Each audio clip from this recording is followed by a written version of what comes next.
The most talked about moment of the entire 2026 World Cup has nothing to do with any goal, any player, or any match. It features Madonna, Shakira, and BTS, and it is happening at halftime of the World Cup final on July 19th at MetLife Stadium in New Jersey. For the first time in the 96-year history of the FIFA World Cup, there is going to be a halftime show, a full Americanization of the world's biggest sporting event, modeled explicitly on the NFL Super Bowl, co-produced by Global Citizen. And the reaction from European football fans has been, to put it mildly, not entirely positive. Today we are asking the question that has been sitting underneath this entire tournament. Is the World Cup becoming too American? Before we get into it, here is a question that sounds simple but most people get wrong. How long is the halftime show at the 2026 World Cup final? Drop your answer in the comments right now. Is it A, 5 minutes, B, 8 minutes, C, 11 minutes, or D, 15 minutes? Go ahead and comment now because the real answer changes how you think about everything we are about to cover. And there is one specific detail attached to that number, including how long FIFA actually extended the halftime to fit it in, that genuinely surprised us when we found it. So here is the context you need first. Europe did not invent every sport in the world, but it did invent this one. Football grew out of English schools in the 19th century, spread across Europe and then the rest of the world, and built a culture over more than 100 years that is genuinely unlike anything else in global sport. The 90 minutes is sacred. The halftime break is 15 minutes of quick analysis, a drink, and getting back to your seat. There are no cheerleaders. There is no pregame concert. There is no in-stadium entertainer trying to keep the crowd warm between halves. The sport is the entertainment. That is the fundamental philosophy of European football culture, and it is the philosophy that built the most watched sporting event in human history. And now, for the first time, FIFA has decided to add a halftime show to the final of that event, modeled on the Super Bowl in America. And depending on who you ask, that is either a natural evolution or an act of cultural vandalism.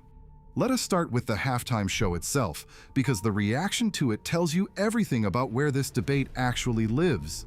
Sammy's social media analysis confirmed the announcement generated 49,385 mentions across US social media from March to May, making it the single biggest conversation driver in the entire tournament build-up. By comparison, the qualification exits of Italy and Denmark, the only on-pitch topics in the top 5, generated 10,328 mentions combined. The halftime show generated nearly 5 times as much conversation as actual football results. Think about that for a second. TalkSport ran a headline that simply said, "Nobody wants this." CNN described it as something so far removed from the origins of the sport that it felt delirious and almost unholy. And here is the detail that makes the whole thing more complicated. IFAB rules, the laws that govern football globally, normally cap the halftime interval at 15 minutes maximum. We are not going to tell you exactly how long the show runs just yet, because that is your quiz answer coming up later. But what we will tell you is this. FIFA had to get special permission to extend the finals halftime to 25 to 30 minutes, nearly double the legal cap, just to fit the show in. Once you know the exact number, and you understand what FIFA had to do to make it work, the reaction from European coaches and football analysts starts to make a lot more sense. Even ESPN's senior soccer writer Gabriele Marcotti, who generally gives FIFA the benefit of the doubt, called the halftime show a peculiarly twisted piece of nonsense. And for European purists, this is not just a cultural objection, it is a structural one.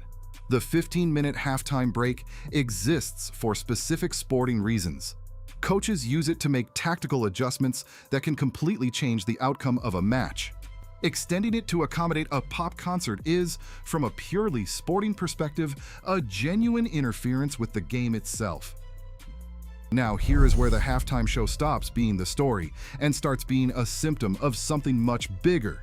FIFA President Gianni Infantino promised $13 billion in revenue from this tournament, and the entire structure of 2026 has been engineered around hitting that number. The tournament expanded from 32 to 48 teams and from 64 to 104 matches. FIFPro, the Global Players Union, formally criticized the expansion for dramatically increasing player workload without adequate recovery time. FIFA eliminated parking lots at several venues to build larger corporate hospitality tents. FIFA initially banned refillable water bottles to force fans to buy concessions inside stadiums before backtracking after intense backlash. And the mandatory hydration breaks, introduced because of genuinely dangerous heat at outdoor venues, were immediately filled with commercials by Fox Network. Fans began booing the hydration breaks mid-match. Let that sink in. Fans were booing a water break. FSC Executive Director Ronan Ivane described the whole situation plainly. Football needs fans, not just spectators. That distinction matters more than it might seem. A fan is someone who has loved this sport their whole life, who understands its rhythms, who goes to matches in bad weather because the football matters, not because the experience is comfortable. A spectator is someone who bought an expensive ticket for a one-off occasion and wants to be entertained for their money. FIFA's 2026 strategy was explicitly designed to attract spectators, and in doing so, it systematically priced out and excluded the fans who built the culture in the first place. The cheapest final ticket reached $4,185, driven in large part by the dynamic pricing model FIFA and its ticketing partners applied. The same demand surge mechanism that has drawn fierce criticism from UEFA President Alexander Ceferin, who has repeatedly pushed back against dynamic pricing's role in making elite football inaccessible to ordinary supporters. The kind of fan who has followed their national team through qualifying, through group stages, through knockout rounds, the kind of fan who has given their whole life to this sport genuinely cannot afford to be in the building. Now, here is the part of this story that is actually the most interesting, and honestly the part I think about the most. Because this is genuinely a culture clash, and the American side of the argument is not wrong. For Americans, none of what FIFA is doing feels particularly strange or offensive. American sports have always mixed entertainment with competition. The Super Bowl halftime show is one of the most watched television events in America every year. Pre-game concerts, sponsor activations, in-stadium entertainment, cheerleaders, these are features of the American sports experience, not bugs. The idea that a sporting event should be purely about the sport with absolutely no entertainment layered on top is genuinely foreign to most American sports fans. And 74% of people responded positively to the halftime show announcement, according to Sammy's data, suggesting the global majority is actually fine with it. The loudest voices against it are European football purists, and while those voices are passionate and historically grounded, they are not necessarily the majority. Here is the escalation that puts all of this into its sharpest focus. The question is not really whether the World Cup is becoming too American. It is whether FIFA is using America as cover for something it was going to do regardless of the host country. The commercialization of the World Cup did not start in 2026, and it did not start with America's first hosting stint either. When the United States last hosted in 1994 at venues like the Rose Bowl and the Pontiac Silverdome, the tournament ran without a halftime show, without dynamic pricing, without corporate hospitality superseding fan access. That 1994 World Cup was commercially significant, but it respected the sport's structure. What has changed is not the host country. Qatar 2022 had VIP, VVIP, and VVVIP hospitality tiers. Russia 2018 had aggressive sponsor branding everywhere. The halftime show is new, and it is American in its DNA, but the broader transformation of football from a sport into a global entertainment product has been underway for decades. America did not start that process. America is just the country where it became impossible to ignore. All right, let us go back to the question from the start. How long is the halftime show at the 2026 World Cup final? The answer is C, 11 minutes. Confirmed by Wikipedia, BBC Sport, and FIFA directly. 11 minutes of Madonna, Shakira, and BTS. And here is the detail that surprised us when we dug into it. IFAB rules normally cap halftime at 15 minutes maximum.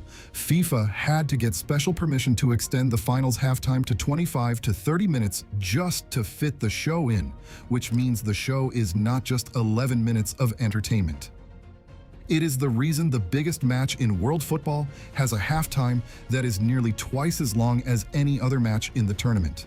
Draw your own conclusions about what FIFA is actually prioritizing. Now, I want to hear from you. Do you think the World Cup halftime show is a natural evolution of the sport or a step too far?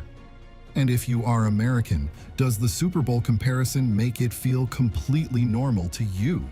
Drop it in the comments because this one is going to start a genuine debate on both sides. If you liked this video, hit like, subscribe, and turn on notifications because there is a lot more coming before the final on July 19th. And always remember, whether you call it football or football, the game always brings us together. I'll see you on the next one.